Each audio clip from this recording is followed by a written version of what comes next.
keseluruhan kaidah dan asas hukum yang mengatur hubungan atau persoalan yang melintasi batas negara, memberikan hak dan kewajiban kepada mereka dan juga memuat ketentuan untuk situasi konflik dan perang. Baiklah, saya akan menjelaskan inti dari tema, yaitu sejarah perkembangan hukum internasional. Adapun zaman dalam sejarah ini menjadi tiga, yaitu zaman kuno, zaman pertengahan, zaman modern. Selanjutnya saya akan menjelaskan lebih detail. Yang pertama, zaman kuno. Zaman kuno ini terbagi menjadi tiga, yaitu India kuno, Yunani kuno, dan Romawi kuno. Pertama yaitu India kuno. Di zaman ini terdapat kaidah dan hukum yang mengatur hubungan antara kasta, suku-suku, bangsa, dan raja.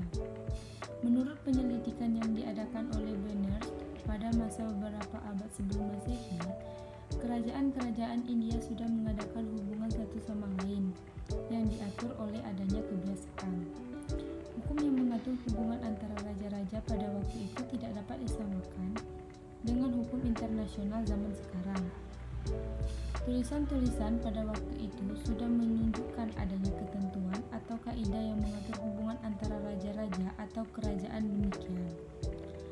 Pada zaman India kuno ini sudah terdapat ketentuan yang mengatur perjanjian, hak dan kewajiban raja, bagaimana juga melihat bukti-bukti yang telah ditemukan oleh para sarjana, dapatlah dikatakan bahwa di India kuno telah ada semacam hukum yang dapat dinamakan hukum bangsa-bangsa. Yang kedua yaitu Yunani kuno. Pada masa ini penduduk digolongkan dalam dua golongan, yaitu orang Yunani dan orang luar yang dianggap sebagai orang biadab. Masyarakat Yunani sudah mengenal ketentuan mengenai perwasitan dan diplomat yang tinggi tingkat perkembangannya. Dalam hukum perang masih dibedakan.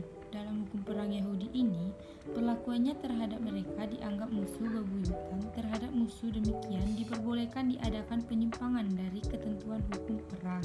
Kemudian, sumbangan yang paling berharga dari kebudayaan Yunani untuk hukum internasional waktu itu ialah konsep hukum alam, hukum yang berlaku secara mutlak di mana saja dan berasal dari rasio atau akal manusia.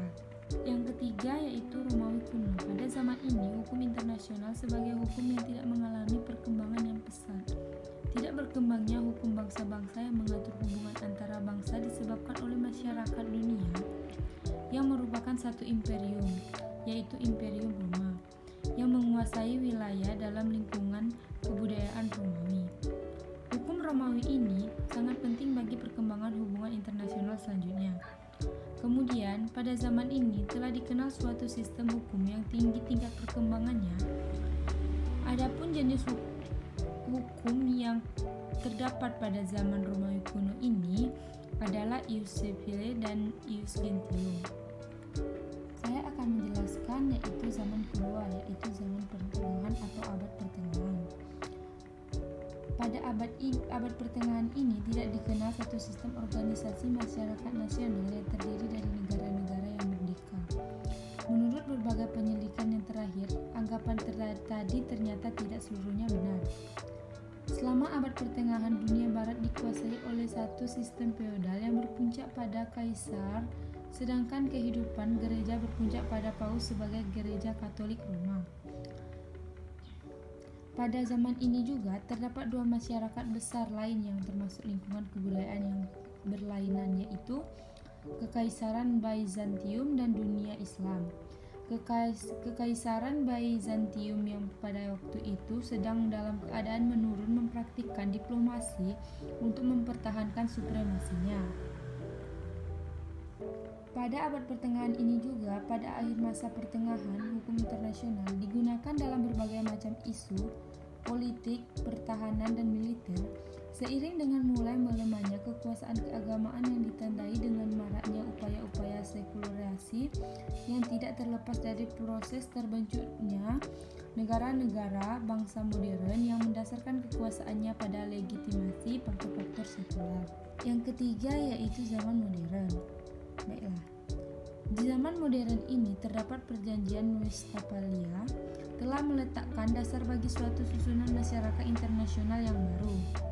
Akan tetapi, keliru sekali kalau kita menganggap perjanjian ini sebagai suatu peristiwa yang mencanangkan pada zaman baru dalam sejarah masyarakat internasional yang tidak ada hubungannya dengan masa lampau. Kiranya lebih tepat untuk memandang perjanjian Westphalia ini sebagai titik puncak suatu proses yang sudah dimulai pada zaman abad pertengahan, yaitu gerakan reformasi dan sekularisasi kehidupan manusia. Khususnya perebutan kekuasaan duniawi antara gereja dan negara. Dengan demikian, kita dapat menempatkan perjanjian Westphalia ini dalam keseluruhan rangka kejadian sejarah. Dasar-dasar yang diletakkan dalam perjanjian Westphalia di atas diperteguhkan lagi dalam perjanjian Utrecht. Yang penting artinya dilihat dari sudut politik internasional pada waktu itu, karena menerima asas keseimbangan kekuatan sebagai asas politik internasional. Baiklah, ini yang bisa saya sampaikan. Lebih dan kurang mohon maaf. Saya akhiri. Wassalamualaikum warahmatullahi wabarakatuh.